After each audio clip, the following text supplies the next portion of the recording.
Olá, aqui é o professor Rony Antônio Ferreira, da Universidade Federal de Lavras, e nós vamos continuar o assunto da escrita do projeto científico.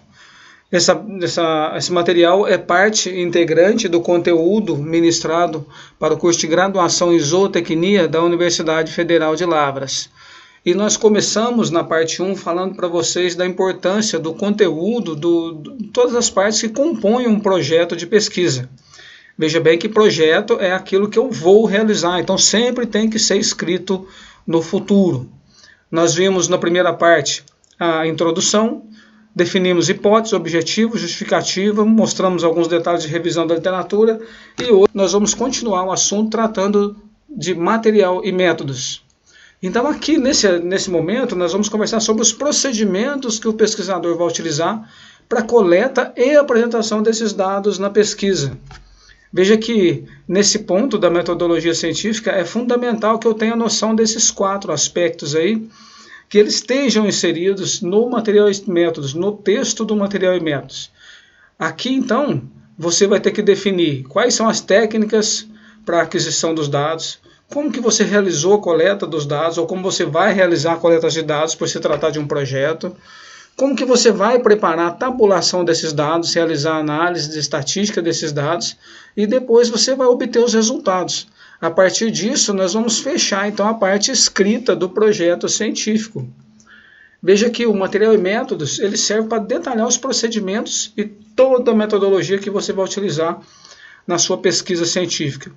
Então aqui tem que ser descritos os procedimentos, as atividades todas, os métodos, e pelo menos a essas 4 perguntas você tem que responder no texto escrito do material e métodos.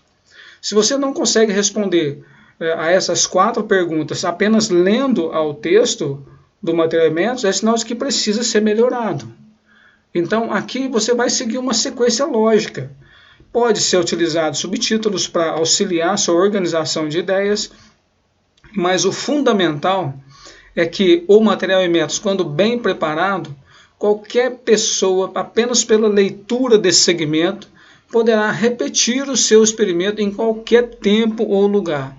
Então, se você escreveu o material e métodos, entregou para outra pessoa fazer uma leitura, e essa pessoa fazendo a leitura, que pode ser um colega seu ou outro pesquisador, e se ele conseguir repetir o seu experimento, é um indicativo muito bom de que o seu material e métodos foi bem escrito.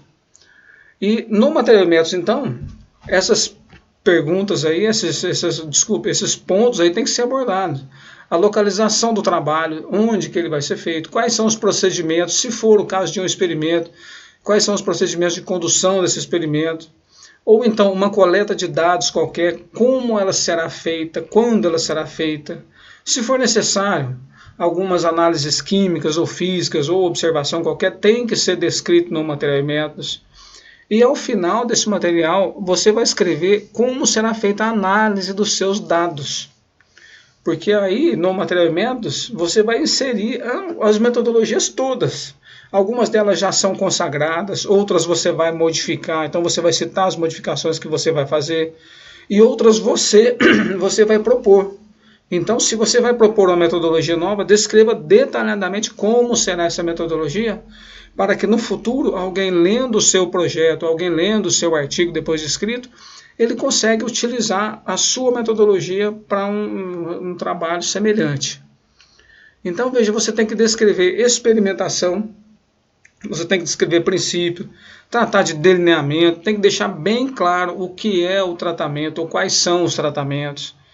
Então, veja, aqui a experimentação para nós é um conjunto de processos para você verificar se a sua hipótese ela é verdadeira ou não, se você vai aceitar a hipótese ou não. Tá certo? Então, as hipóteses são as prováveis respostas para o problema. Então, você vai verificar se a sua resposta ela é verdadeira ou falsa. Aqui você tem que colocar os princípios e os delineamentos. Para nós, na zootecnia, nós utilizamos bastante essa parte de delineamento em blocos casualizados, delineamento inteiramente casualizado, delineamento em quadrado latino. Ou seja, na parte de estatística, aqui a gente já coloca como é importante a disciplina de experimentação animal, a parte de estatística básica, estatística experimental, para você entender como vai ser realizado o seu trabalho. Se for um trabalho de campo ou de laboratório, tem que ser descrito. E tem que ficar muito claro no seu projeto quais são os tratamentos. Desculpa, gente. Aqui você vai colocar a forma como você vai abordar. Isso aí faz muita diferença. Uma pessoa tem que ler o seu trabalho e entender quais são os seus tratamentos. E quando você planeja o material e métodos, você tem que ter ideia da diferença de acurácia e precisão e exatidão. Então esses conceitos são importantes. Eles são bastante semelhantes, mas com um significado distinto quando se pensa em estatística. A acurácia, relembrando aí, né? A acurácia é a proximidade da medida relativamente ao valor verdadeiro, né? Então, aqui, quanto mais real, quanto mais próximo do real, maior a acurácia vai ter o seu trabalho. A precisão é a repetibilidade. E a exatidão é a correção, perfeição ou ausência de erro em uma medida. Vou dar um exemplo aqui de um arqueiro. Veja, por exemplo, nós temos aí quatro resultados de um arqueiro que lançou as flechas. E nessa figura, nós temos do lado esquerdo, acima, você tem um arqueiro que tem baixa precisão e baixa acurácia. Veja que baixa precisão e baixa acurácia, cada momento que ele joga a flecha, ela vai tocar em algum ponto aí no alvo. Ela não vai atingir o que ele quer de verdade. Então, por exemplo, a sua realidade é essa daqui, é o centro do círculo, você quer atingir esse objetivo. Então esse arqueiro aqui ele tem baixa precisão e baixa acurácia. Se é um arqueiro bom, ele tem alta precisão, quer dizer, ele tem alta repetibilidade, nem sempre quer dizer que ele está atingindo o alvo. Nem sempre que isso aqui quer dizer o quê? Aqueles resultados que você obteve no seu projeto, eles tiveram uma precisão boa, mas eles não correspondem à realidade do rebanho, por exemplo, que o produtor rural utiliza naquela região. Então esse aí é um trabalho que teve alta precisão, mas não teve boa acurácia. Veja, nesse caso aqui, do lado direito e acima, o trabalho teve alta acurácia, está próximo da realidade, mas ainda não atingiu o alvo, que é o centro do círculo do nosso interesse. E abaixo na figura do lado direito, nós temos um resultado de um trabalho, ou seja, um arqueiro que tem alta acurácia e alta precisão, ele teve uma resposta no seu experimento, na sua pesquisa, que ele vai poder aplicar ao campo, ele vai poder aplicar e conseguir atingir aquela realidade do produtor.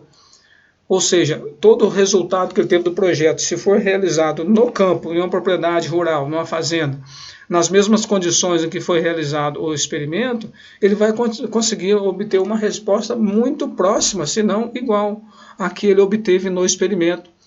Então isso é importante que a gente tenha noção de acurácia e de precisão. Nos equipamentos a gente observa bastante isso.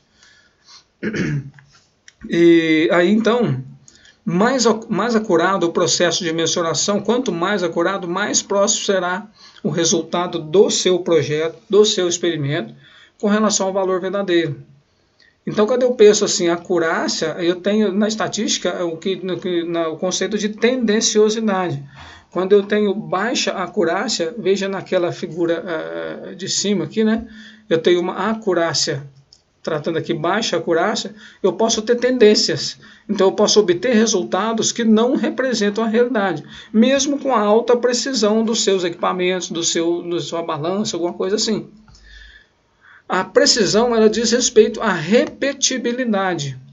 Mas só que, às vezes, a pessoa pode ter uma precisão alta, mas ele está fora da realidade dos produtores, ele está fora da realidade do rebanho, apesar de ter um método bem desenvolvido com uma alta precisão.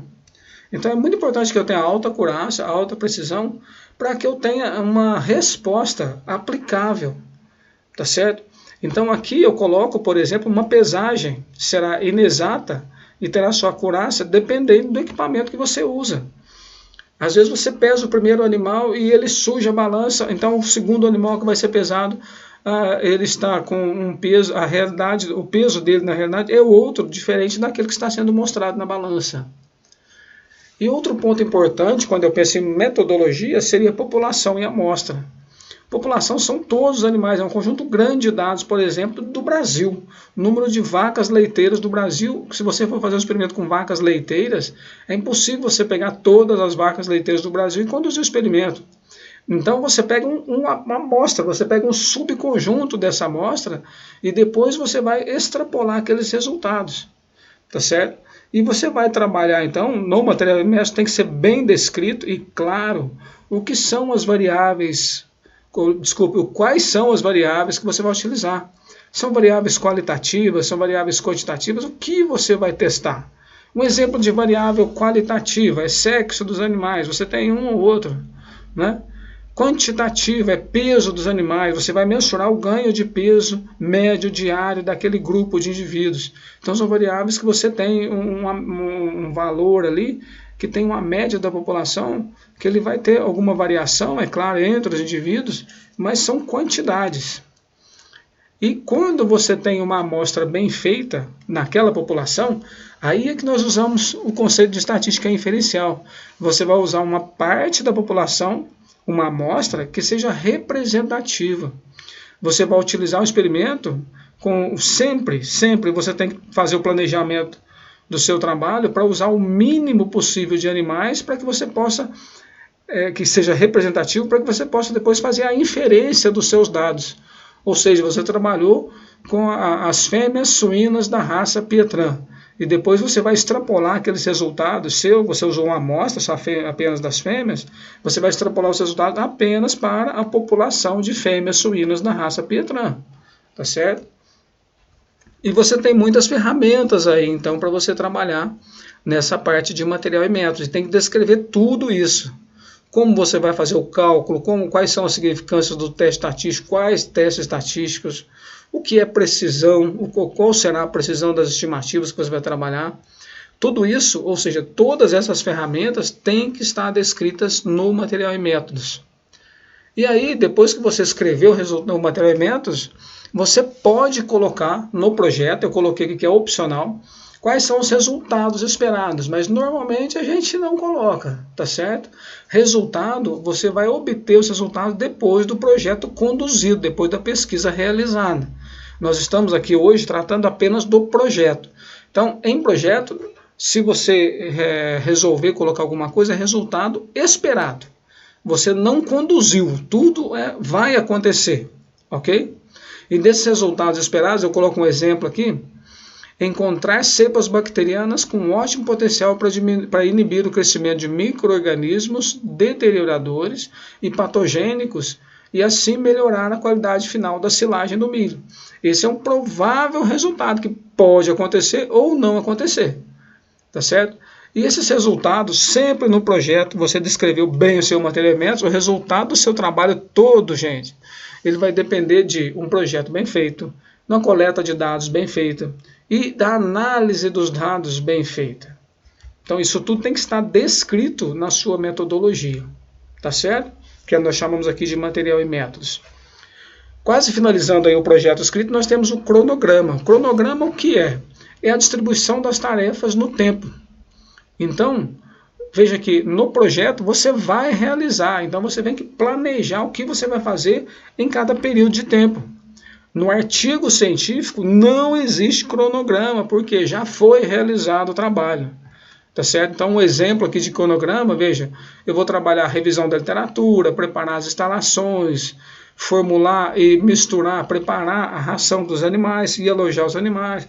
E eu vou colocando em cima os meses. Então, veja, revisão da literatura é um item que eu vou fazer sempre para ficar atualizado o meu trabalho.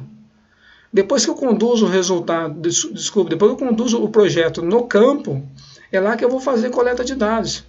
Então o projeto tem que estar escrito antes para você, quando chegar nesse ponto aqui de alojar os animais, você já saber como será resultado, como será realizada a coleta de dados. E após realizada a coleta de dados, você vai para a obtenção dos resultados, ali via análise de laboratório ou então análise estatística, para depois escrever o seu artigo ou então escrever o seu trabalho de conclusão de curso. Então, no cronograma, a gente vai definir as etapas no tempo. E finalizando então com o orçamento. Orçamento, eu coloquei um exemplo hipotético aqui, de um trabalho a ser realizado com suínos em crescimento. Então eu tenho que definir quantos suínos eu vou usar, qual é o preço de cada suíno, eu tenho que entregar isso ao final, um valor. Qual é o valor do meu trabalho no final? E eu coloco esse orçamento, então eu vou apresentar para as fontes financiadoras, se é um produtor rural, ou então se é uma agência de fomento, tá certo? Então é importante eu me perguntar qual é a necessidade desses valores, desses produtos aqui. Realmente eu vou precisar de comprar uma instalação? Realmente eu vou precisar de construir uma instalação para alojar esses animais? Isso tem que estar inserido no projeto? Eu tenho que fazer sempre essas perguntas para deixar o projeto mais próximo da realidade e passível de ser conduzido. Finalizando, a gente coloca as referências bibliográficas. O que são referências bibliográficas? Referências bibliográficas, elas vão ao final do projeto, como a gente está apresentando aqui para vocês agora, e no meio do texto do projeto você vai fazer citações bibliográficas. Ao final você vai referenciar todas elas.